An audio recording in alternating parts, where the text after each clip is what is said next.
और अब खबर कैसे रूस और यूक्रेन युद्ध अब महायुद्ध में बदलने की कगार पर पहुंच रहा है। एक तरफ तो रूस ने कीव समेत यूक्रेन के कई शहरों पर ताबड़तोड़ जबरदस्त हमला कर दिया है और दूसरी तरफ पुतिन और ट्रंप की होने वाली मुलाकात पर सस्पेंस गहरा गया है। बड़ी खबर यह है कि पोलैंड ने भी पुतिन को सीधे धमकी दे दी है।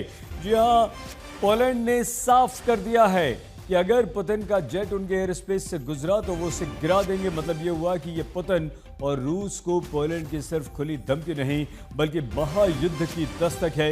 और अभी एक और बड़ी खबर आ रही है। बड़ी खबर यह है कि दोनों की मुलाकात को लेकर ट्रंप और पुतिन की एक बहुत बड़ा सस्पेंस है कि ये मुलाकात होगी भी या नहीं। हंगरी के बुडापेस्ट में ये मुलाकात होनी है, लेकिन ऐसा कहा जा रहा है कि मुलाकात नहीं हो पाएगी। रूस के परमाणु अभ्यास की कमान में व्यस्त हैं पुतिन, इसलिए पुतिन नहीं जा पाएंगे।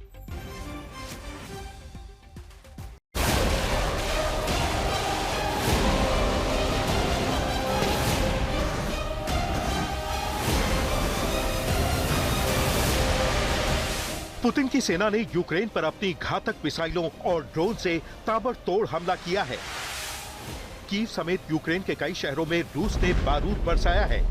यूक्रेन ने आरोप लगाया कि पुतिन की सेना ने एक बार फिर नागरिकों को निशाना बनाया है। यूक्रेन पर रूस के इन बारूदी हमलों के साथ अमेरिका के राष्ट्रपति ट्रंप और रूस के राष्ट्रपति व्लादिमीर पुतिन के बीच मुलाकात को लेकर सस्पेंस गहरा गया है। ट्रंप ने पहले कहा था कि हंगरी में उनकी मुलाकात पुतिन से होगी, लेकिन अब वो कह रहे हैं कि वो ऐसी मीटिंग नहीं करना चाहते जिसका कोई मतलब ना हो। और इन सब के बीच पोलैंड ने धमकी दी है कि अगर रूसी राष्ट्रपति व्लादिमीर पुतिन का विमान उनके हवाई क्षेत्र से गुजरता है तो वो उसे गिरा देंगे। ट्रंप ने पुतिन से मुलाकात के लिए हंगरी की राजधानी बुडापेस्ट को चुना था।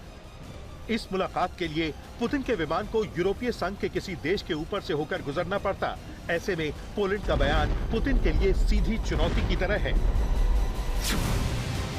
पोलैंड ने पुतिन को ललकारा, अब महायुद्ध छिड़ेगा। पोलैंड ने पुतिन का जेट गिराने की धमकी दी, अब एटमी वार होगा। यूक्रेन पर रूस ने मिसाइलें दागी, अब अगली बारी नाटो की है। ट्रंप और पुतिन की मुलाकात पर सस्पेंस, रूस का प्लान विध्वंसक। रूसी टॉप कमांडर बोले, अब विश्व युद्ध करीब है। यूक्रेन के अलग अलग शहरों पर पुतिन की मिसाइलें कहर बरपा रही हैं। ये तब है जब अमेरिकी राष्ट्रपति ट्रंप की तरफ से पुतिन से मुलाकात का ऐलान किया गया है। यूक्रेन ने आरोप लगाया कि बीती रात रूस ने कीव पर ड्रोन से बड़ा हमला किया। कीव में 6 महीने का बच्चा, 12 साल की एक लड़की और 38 साल की एक महिला की मौत हो गई। इन सभी की मौत नींद के आगोश में बिस्तर पर ही हो गई। वहीं अलग अलग शहरों में हुए हमलों में 3 और लोग मारे गए, जबकि 17 लोग घायल हो गए। यूक्रेन ने आरोप लगाया कि पुतिन की सेना ने एक बार फिर नागरिकों को निशाना बनाया है। यूक्रेन के ज़पोरिज़िया में रूस के हमले से कई लोग घायल हो गए और बिजली ठप हो गई। यही है पुतिन का खौफ। ज़ेलेंस्की लगातार अमेरिका और नाटो से रूस पर एक्शन की मांग कर रहे हैं और उल्टा डोनाल्ड ट्रंप ज़ेलेंस्की को डांट रहे हैं और ये भी कह रहे हैं कि अगर पुतिन से ज्यादा पंगा लिया तो यूक्रेन मिट जाएगा। यही नहीं, इससे पहले ट्रंप ने यूक्रेन में अमेरिकी सैनिकों को तैनात करने से मना कर दिया और पुतिन से फोन पर बात करके मीटिंग की बात भी कही, क्योंकि पुतिन ऐलान कर चुके हैं कि यूक्रेन में सैनिकों की तैनाती हुई तो रूसी मिसाइलों के निशाने पर यूक्रेन के सभी मददगार मुल्क भी होंगे। अब पुतिन के दिमाग में यूक्रेन और नाटो देशों को लेकर कोई बड़ा प्लान चल रहा है। ये इसी से समझ में आता है कि जब ट्रंप ने एक बार फिर पुतिन से मिलने का ऐलान किया तो रूस की तरफ से चुप्पी साध ली गई।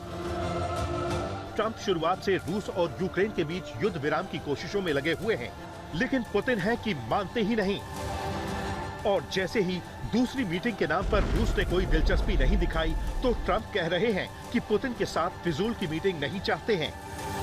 जबकि सच ये है कि पिछले हफ्ते ही राष्ट्रपति पुतिन ने राष्ट्रपति ट्रंप को फोन किया था। करीब 2 घंटे तक चली बातचीत के बाद ट्रंप ने कहा था कि पुतिन और उनके बीच हंगरी की राजधानी बुडापेस्ट में 2 हफ्ते के भीतर मुलाकात होगी। और इसके लिए ट्रंप से टॉमहॉक मिसाइलों की मांग लेकर आए ज़ेलेंस्की को भी डोनाल्ड ट्रंप ने खरी खोटी सुना दी।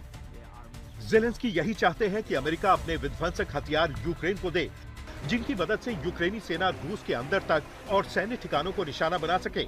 जेलेंस्की यही मानते हैं कि जब तक रूस पर विध्वंसक हमले नहीं होंगे तब तक पुतिन को युद्ध विराम के लिए मजबूर नहीं किया जा सकता। और जेलेंस्की के साथ इस कड़ी में पोलैंड भी खड़ा है और इसीलिए अब पोलैंड ने सीधे पुतिन को धमकी दे दी है। पोलैंड के विदेश मंत्री राडोस्लाव सिकोर्स्की ने कहा है कि अगर रूसी राष्ट्रपति उनके क्षेत्र से उड़ान भरने की हिम्मत करते हैं तो पोलैंड उनकी सुरक्षा की गारंटी नहीं दे सकता। आपको बता दें कि ट्रंप ने पुतिन से मुलाकात के लिए हंगरी की राजधानी बुडापेस्ट को चुना था।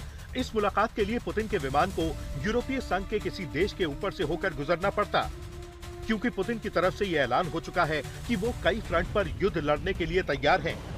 और पुतिन की इसी तैयारी को लेकर पोलैंड के प्रधानमंत्री और ब्रिटेन की खुफिया विभाग में अफसर रहे फिलिप इंग्राम ने नाटो और अमेरिका को रूस के बड़े हमले से सतर्क रहने की सलाह दी थी।